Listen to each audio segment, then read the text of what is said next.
Halo, Assalamualaikum warahmatullahi wabarakatuh. Minggu ini kita akan belajar mengenai pengujian hipotesis sampel besar. Kenapa di sini disebut dengan sampel besar? Karena nanti kita juga akan belajar mengenai pengujian hipotesis sampel kecil. Jadi untuk sampel besar ini kita memanfaatkan atau menggunakan tabel Z, kurva normal. Nah, apa sih hipotesis itu? Nah, ini definisinya ya. Hipotesis adalah pernyataan mengenai suatu parameter populasi yang dimaksudkan untuk pengujian dan berguna untuk pengambilan keputusan. Nah, yang perlu diperhatikan di sini adalah pernyataan. Jadi bentuknya bukan pertanyaan, bukan soal, tetapi pernyataan. Jadi kalimat. Nah, contohnya gini. Saya beri contohnya seperti ini.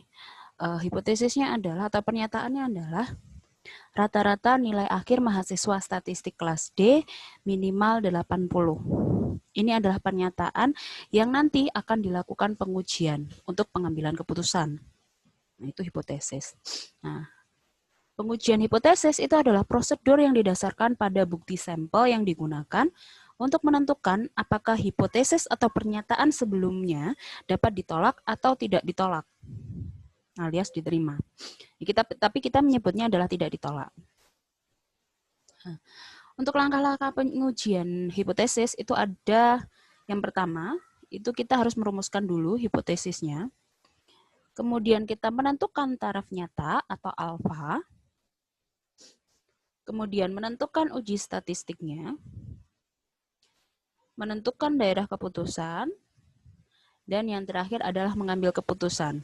Jadi, dalam pengujian hipotesis, kita memiliki 5 langkah yang harus dilakukan.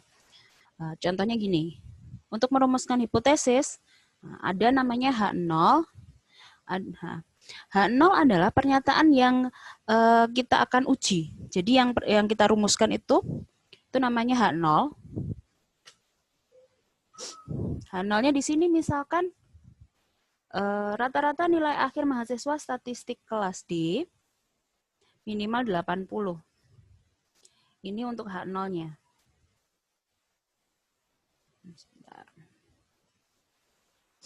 Nah, ini untuk H0-nya adalah rata-rata nilai akhir mahasiswa statistik kelas D minimal 80. H0 itu adalah pernyataan tentang nilai populasi. Jadi yang kita rumuskan terlebih dahulu itu adalah H0 yang kita mau uji.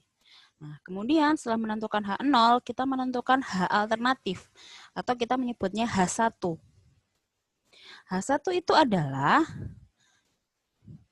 pernyataan yang diterima jika H0 ditolak. Nah, karena H0-nya di sini itu adalah rata-rata nilai akhir mahasiswa statistik kelas D minimal 80, maka lawannya atau alternatifnya atau H1-nya itu adalah ini. Rata-rata nilai akhir mahasiswa statistik kelas D maksimal 80. Atau mungkin nanti di soal pernyataannya beda kalimat. Misalkan gini, H0-nya adalah rata-rata nilai akhir mahasiswa statistik kelas D lebih dari 80, misalkan seperti itu. Jadi kalian harus tentukan terlebih dahulu hipotesisnya, H0-nya. Ketika kalian salah merumuskan ini, H0, maka otomatis H1-nya juga akan salah. Efeknya kemana kalau misalkan H0 dan H1-nya itu salah? Efeknya itu nanti ada pada sini, pengambilan keputusannya. Pada saat kalian menentukan daerah keputusan, itu juga akan, kalau misalkan hipotesisnya salah ya, nanti itu akan ngefek di sini, di langkah keempat. Pada saat kalian menentukan daerah keputusan, kemudian harus mengambil keputusan, nah, ini akan salah juga kalau misalkan pada saat langkah pertama ini kalian sudah salah. Nah, jadi kalian harus perhatikan terlebih dahulu kalimat atau pernyataan yang akan diuji atau dalam perumusan hipotesisnya seperti apa. Karena ketika pada langkah 1 ini salah, maka pada langkah keempat dan langkah kelima itu otomatis juga akan salah. Karena langkah keempat dan langkah kelima ini bergantung pada langkah pertama atau perumusan hipotesis. Nah, langkah kedua adalah menentukan taraf nyata. Nah, misalkan di sini nilai taraf nyata atau alfanya itu sama dengan 5%. Kalau misalkan kalian masih ingat terkait dengan taraf nyata atau mungkin di minggu kemarin kita kenalannya namanya level of significance, LOS atau alpha. Nah, kita perlu untuk menentukan alfanya berapa dulu. Nah, alfa di sini ini akan ngefek pada saat ini. Pada saat kita menentukan daerah keputusan. Biasanya di soal sudah diketahui. Misalkan yang akan diuji adalah dengan nilai taraf nyata atau dengan level of significance 5%, maka ujilah pernyataan ini. Misalkan seperti itu. Jadi sudah ada di soal berapa level of significance yang akan digunakan. Semisal di soal tidak diketahui taraf nyatanya berapa, maka kalian bisa mengasumsikan alfa yang kalian akan gunakan.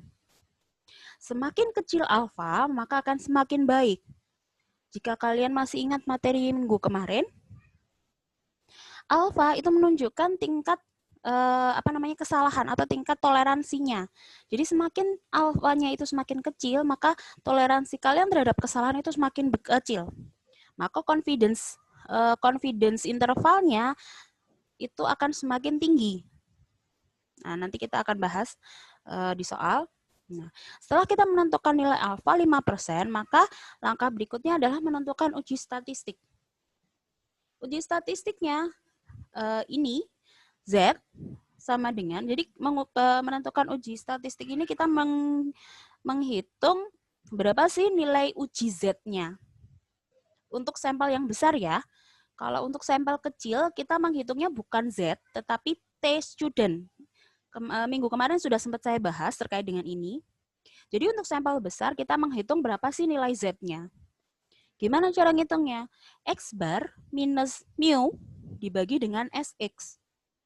SX-nya itu sendiri itu didapat dari ini. Standar deviasi dibagi akar N atau jumlah sampelnya. Nah, untuk apa sih menentukan nilai Z ini? Ini akan ngefek, langkah ketiga ini akan ngefek pada saat kita akan mengambil keputusan. Apakah H0-nya diterima, apakah H0-nya ditolak atau tidak ditolak. Jadi ketika kalian salah menghitung Z, maka akan ada kemungkinan dalam pengambilan keputusan kalian juga akan mengalami kesalahan. Setelah kita menghitung berapa sih nilai Z ini, kemudian langkah berikutnya adalah menentukan daerah keputusan. Kita kenalan lagi, kita ketemu lagi dengan yang namanya kurva normal Z. Nah, 5% ini itu akan menentukan berapa sih batasnya yang ada di sini. Berapa batas tarif nyata yang diinginkan di dalam soal, ditentukan di dalam soal. Itu ini, 5% ini itu akan ngefek di gambar kurvanya ini. Pada langkah keempat, menentukan daerah keputusan. Nah, setelah daerah keputusannya sudah diketahui dari alfa ini, dari alfa 5%, maka kita baru bisa mengambil keputusan.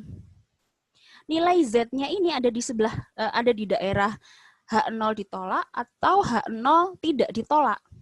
Nah, itu untuk langkah-langkah pengujian hipotesis. Ini ada 5 langkah ya.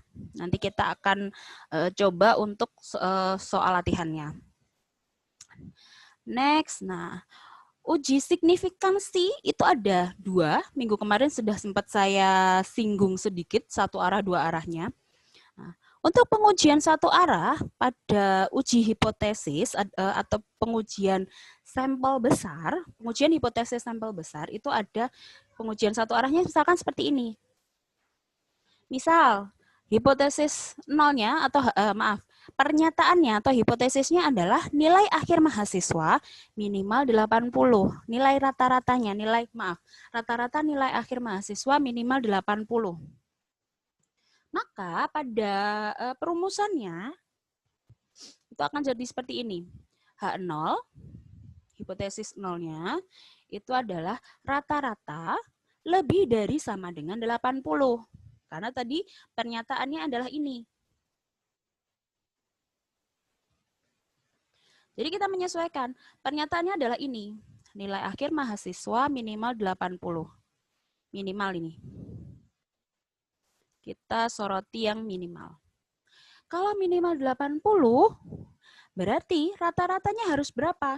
Rata-ratanya harus lebih dari 80.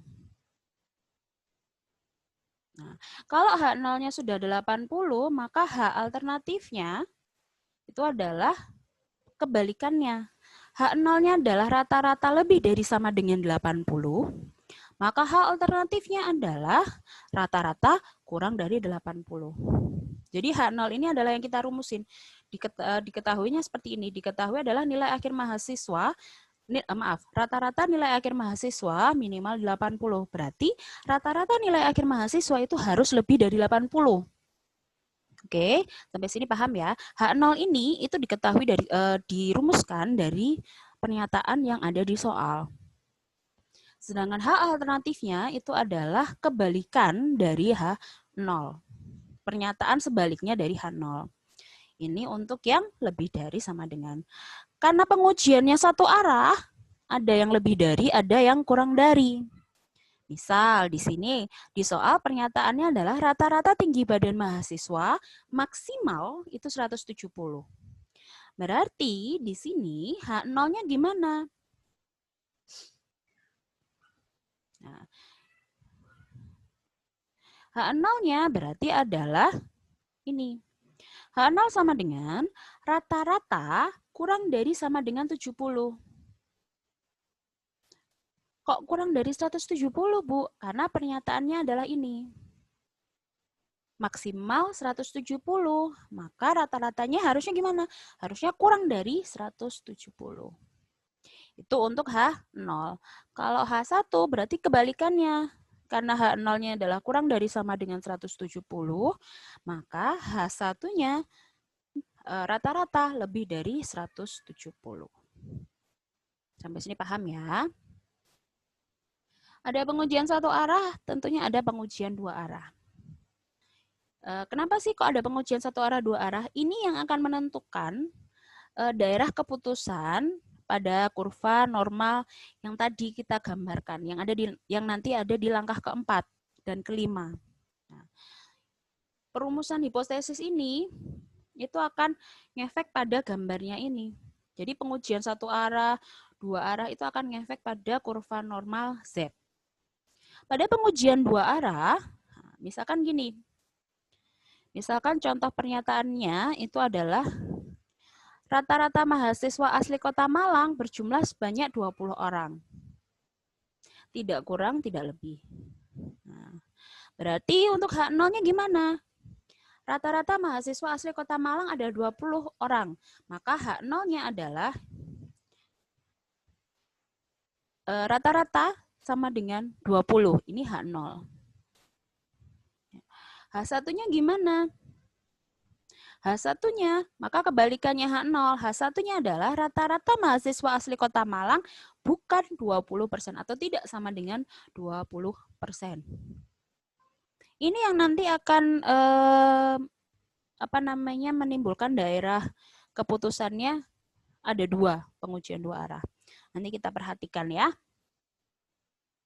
Next. Nah, kemarin itu ada yang mungkin masih merasa kesulitan gimana sih cara mencari nilai Z-nya. Nah, misalkan di sini. Di sini ada tingkat keyakinannya adalah, kita ambil salah satu aja ya. Misalkan di sini yang biasa saya gunakan adalah 0,95 atau 95% untuk tingkat keyakinannya. Atau confident intervalnya adalah 95%. Nah, kalau misalkan kita menggunakan dua arah, maka 95% ini kita harus bagi dua. Karena ada dua ekor. Two tail namanya. Kita bagi dua, 95% ini kita bagi dua menjadi 0,475. Kita cari 0,475 itu di sini. Yang di dalamnya ini, di dalam kotak ini, yang banyak ini kita cari nilai terdekatnya. Nilai terdekatnya adalah 0,4750. Ternyata ada yang pas 0,4750. Nah, itu kita cari satu per baris, ketemunya adalah di sini. Bentar, kita kasih tanda. Setelah kita cari nih, mulai dari ujung ini sampai dengan ujung yang bawah, ujung kanan atas sampai Maaf, kiri atas sampai kanan bawah, kita cari angka yang sama dengan ini. Karena tingkat keyakinannya adalah 95%, dua arah, berarti harus dibagi 2, 0,4750. Kita cari nilai terdekatnya. Nilai terdekatnya di sini kok bisa 0,475, kita cari di angka yang di dalam. Nah, ketemunya pas nih, 0,475. Artinya, pada tingkat keyakinan 95%, nilai Z-nya adalah 1,9. Jadi kita tentukan ini, kita tarik ke samping 1,9, kita tarik ke atas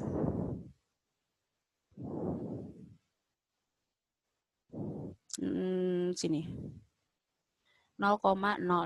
Maka nilai Z-nya adalah ini.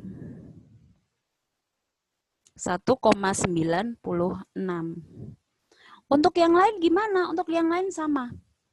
Misal nih kita ambil contoh lagi, tingkat keyakinannya 99%. Untuk dua arah, itu CI per 2-nya itu adalah 0,4950. Kita cari nih 0,490. 0,490. Nah, ketemu di bentar. Oh, sorry. Maaf, sepertinya nggak ada. Kita ambil contoh yang lain. Sepertinya kayak saya kurang ini. Kurang banyak memfoto untuk yang tabel Z-nya. Misalkan kita cari yang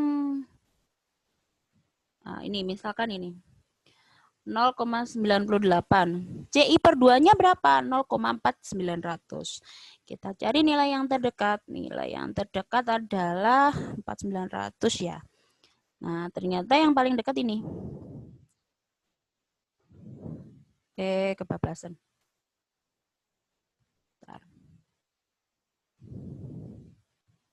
Ternyata yang paling dekat adalah karena tidak ada yang pas 0,4900, maka yang paling terdekat adalah ini. 0,4901. Ini yang paling dekat. Kenapa Bu kok enggak 0,4898? Karena yang paling dekat antara keduanya adalah 0,4901. Setelah kita ketemu 0,4901, maka kita tarik ke samping, maaf, mana ya tadi? 0,491 ini kita tarik ke kiri, dapatnya 2,3. Kita tarik ke atas 0,03. Maka nilai Z untuk tingkat keyakinan 98%, nilai Z untuk tingkat keyakinan 0,98 itu adalah 2,33. Sampai di sini harusnya paham ya, gimana cara mencari nilai Z dari tingkat keyakinan. Oke, saya next. Nah, ini contoh soalnya. Di sini contoh soalnya adalah mahasiswa mata kuliah statistik mengikuti ujian tengah semester. Berdasarkan ketentuan kelulusan, nilai mahasiswa tidak boleh kurang dari 60. Nah, nanti kalimatnya akan ini. Kalimatnya tidak akan semudah yang ada di buku biasanya, atau tidak semudah dengan yang dibuat oleh saya. Jadi misalkan gini, berdasarkan ketentuan kelulusan, nilai mahasiswa tidak boleh kurang dari 60. Berarti dia harus lebih dari sama dengan 60. Paham ya? Tidak boleh kurang dari, berarti mahasiswanya nilainya harus lebih besar daripada 60. Dengan standar deviasi 50, sebanyak 40 mahasiswa,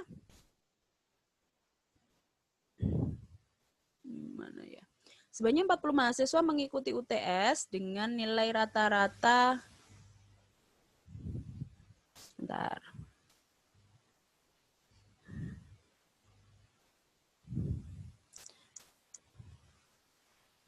Sebanyak 40 mahasiswa mengikuti UTS dengan rata-rata nilai yaitu 80. Jadi 40 orang itu melakukan ujian tengah semester dengan nilai rata-rata 80.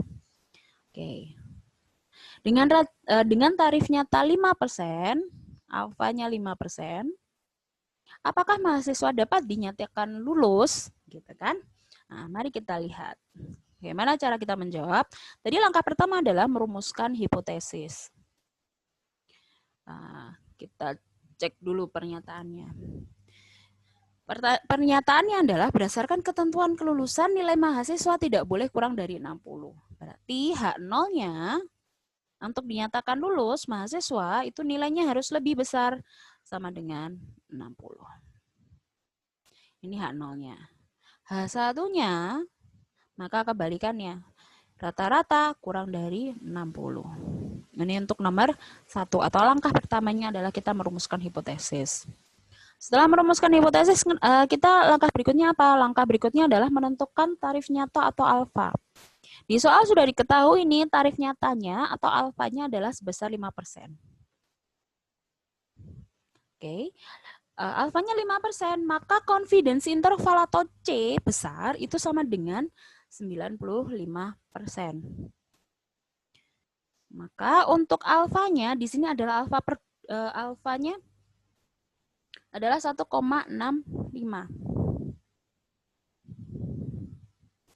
Untuk Z alfanya adalah 1,65. Langkah berikutnya adalah menentukan uji statistik. Rata-rata kelasnya atau X-bar-nya itu adalah 80. Sedangkan mu-nya atau pernyataannya atau hipotesisnya yang kita uji adalah 60. Untuk standar deviasinya itu adalah 50, N kecilnya adalah 40. Maka nilai uji Z-nya itu adalah sebesar 2,52. Kita next. Nah, untuk menentukan daerah keputusan dengan nilai kritis Z. Nilainya tadi nilai Z alfanya itu adalah 1,65. Tadi kan yang di langkah kedua sudah kita hitung, nilai Z-nya itu adalah 1,65. Nah, kita lihat nih, kalau misalkan hipotesisnya itu adalah mu atau rata-rata lebih dari sama dengan 60, maka penentuan daerah keputusannya adalah seperti ini. Di sebelah, maaf sebentar. Di sebelah kirinya 1,65, ini adalah daerah penolakan H0. Karena tadi hipotesisnya adalah H0 sama dengan rata-rata lebih dari sama dengan 60. Maka daerah yang tidak menolak H0 adalah ada di sebelah sini, di ekornya sini. Kenapa kok cuma satu, Bu, yang daerah tidak ditolaknya H0?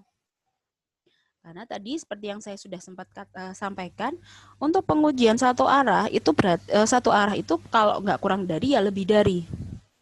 Karena tadi H0-nya itu lebih dari, maka daerah tidak menolak H0-nya adalah di sebelah kanannya di sini, nilai kritis Z atau Z alfa per 2-nya, Z alfanya. Z alfanya adalah 1,65. Berarti daerah tidak menolak atau kalian bisa memahaminya gini.